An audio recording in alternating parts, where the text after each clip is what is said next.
Well, yes, another pretty good episode of Stargirl. I don't know that I'd, again, you get the high points of a certain show, and that would have been the Shiv Part 2, which still stands as the best episode of the season so far.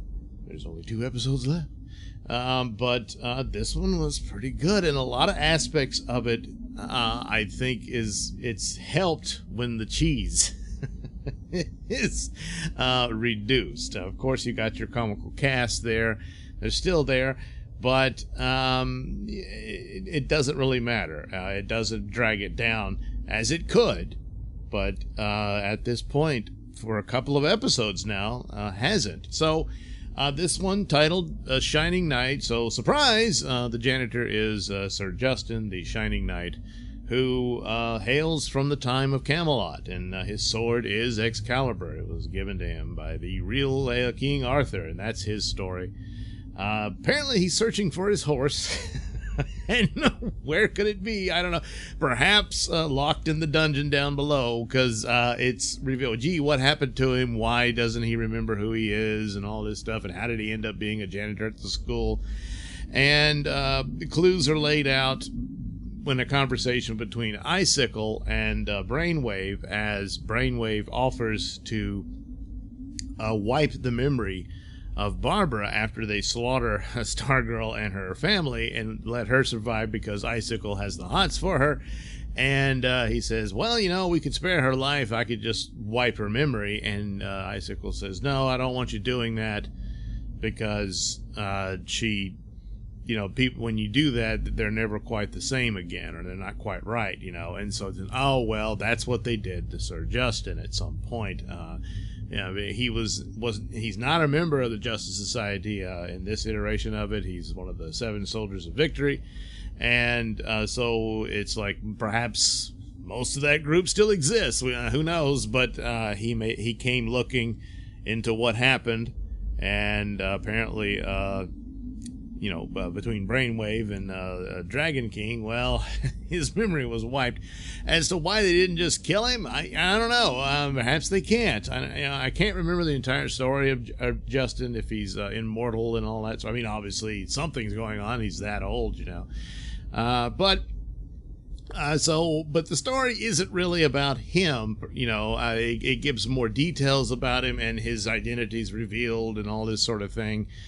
And it's only at the very end that he seems to come into his own, because of Stargirl's dealing with her story. And her story comes to fruition here, and it's really, it is called Stargirl, so it makes sense that she takes center stage.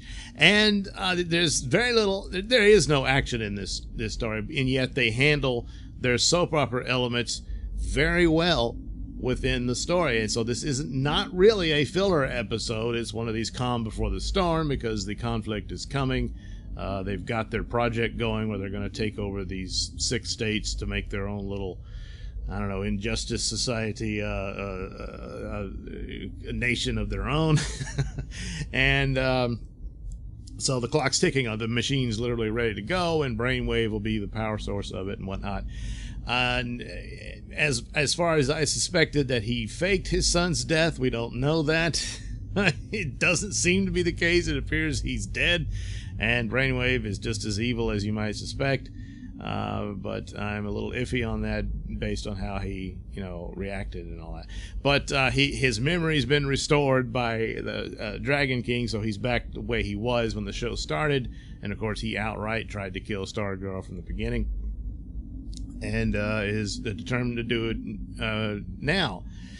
And so they've decided, well, we got to pack up and run. And lo and behold, Stargirl's real father, a man named Sam Harris, shows up because her mother had reached out to her, because when she found out about all this Stargirl stuff, then Courtney believed that her real father was Starman, and she's trying to convince her and that's not the case. And then so her real father shows up. And he's just a bum. He's a piece of crap. And somehow sweet-talked his way into mommy's panties years ago. And here you are, Courtney.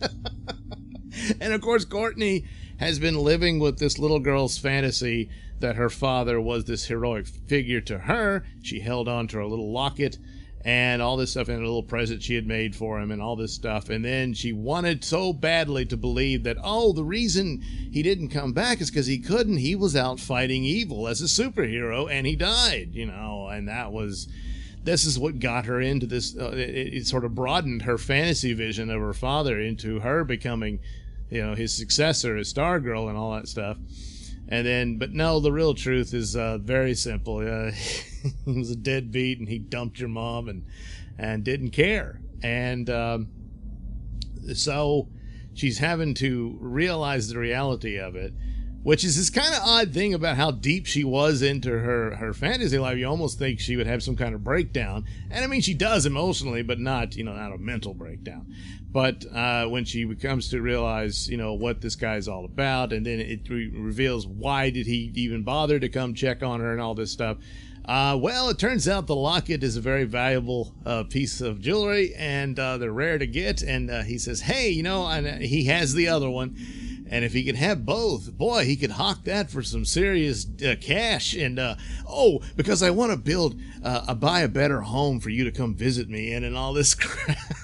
And she's not buying any of it. She realizes what's happening. It's tearing her apart, her whole view of all this and what she looked up to, and her hero father never really existed. So she gives him the locket because, you know, why keep it? It doesn't matter anymore. And she goes in, and this is where they do it very well. It's a very powerful scene between her and Pat. And it's, you know, who is her father? Well, Pat is. You know, that's her father. And she breaks down, and he says, you know, well, if you need me to help, you know, I'll help any way I can. And she just falls into him and hugs him and cries. And it's very, you know, and the point of a lot of the media is they're always manipulating your emotions. And there's scenes in a lot of even the crappy shows, they can do this, and the performers can do it well. But when it's not in an overall cohesive plot, it doesn't matter. It doesn't work, and it irritates me. Here, no, this is very understandable. She didn't accept Pat at first because she had this fantasy vision of a real father, and she didn't, you know, care about stepdad and all this stuff. And now, you know, and then they've gotten closer because of this bizarre superhero adventures and everything. And then in the end, when she's lost everything, you know, who's there? You know, it's Pat.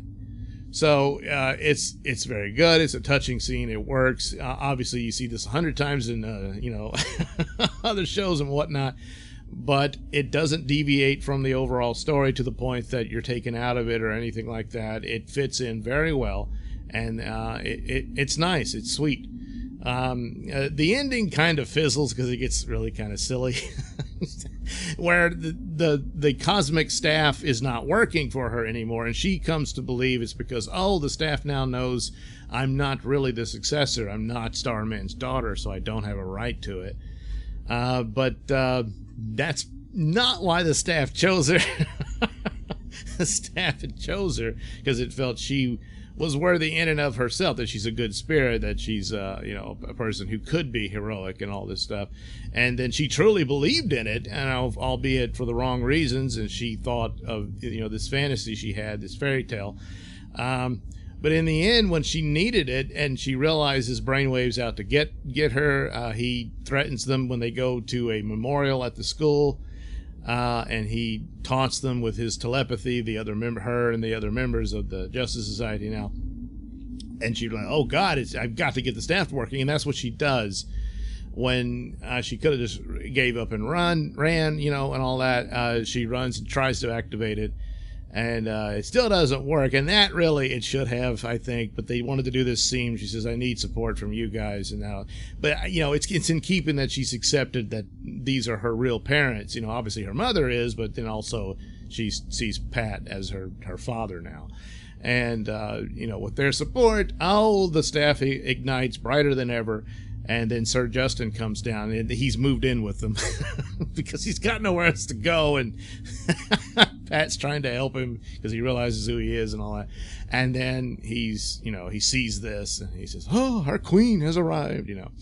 So it just works. It all works out very well. The actress actually does handle this a lot better, to going from a silly teen comedy, high school soap opera stuff to this rather heartbreaking reality that slams into her like this. And she's telling the other members, which is now, it's Wildcat, Dr. Midnight, and Our Man. And she's saying, well, I'm leaving. Hey, you're the reason we did all this. But she's not leaving, and the staff is their most powerful weapon, and it is now reignited, and for the first time, she's, her own Stargirl, and that's how that goes. So, and of course, the staff is her Excalibur and whatnot. But, so there you go. Another one, it's a quiet episode. Of course, the better scenes are always the villains. They're the more interesting of the. But the Stargirl herself rose to the occasion, and of course Pat, and that relationship between the two. And boy, who knew that they would allow a good and very positive father and daughter relationship here in a superhero show and all that. Albeit he's the stepfather because the real father is a deadbeat bum. But you just have to take it. So, yes, a rolling right along, Stargirl as showing to be actually a fairly decent, good show. And I mean, at this point, I said, well, if you're a comic book fan or whatnot, would I recommend the DC Universe service? At this point, I might. But it's only the one show, but also because I just don't think it's going to be there much longer, and due to the recent events, which I talked about in earlier videos, it's no longer offering yearly subscriptions. It's only month by month, which I think eventually means just saying, hey, we're merging with HBO Max, and that'll be that. So, but Stargirl, of course, has already been renewed for a new season, so she will return on CW. And another sign that, the clock's ticking, not only on Blue Valley, but on DC Universe streaming service. And it's unfortunate, it's sad, but I perfectly understand it, and I figured this would be the ultimate outcome. Very difficult to make this little niche, market, if you will, of superheroes all in one little pocket like this. It's going to need the strength of other services, and so making it a part of HBO Max makes sense. I'm just going to miss how it was, and of course the comic books and whatnot, I fear, will also go away, and that's too bad. But well, yeah, pretty much saw it coming. Anyway, another good one of Stargirl. Alright, thank you for watching and listening. Why not like and subscribe, and check out that link description below. That'll take you to my mini stores and have plenty of goodies for you. Hats, mugs, stickers, posters, all that goody stuff. Plus, you can head over to indieplanet.com and pick up a copy of my comic book Night Night. Oh, yeah. Plus, you can also catch my podcast, Mr Nailsin Show, over at RadioMisfits.com. And you can also watch my videos on my channel at BitChute. That's the Mr Nailsin channel on BitChute.com.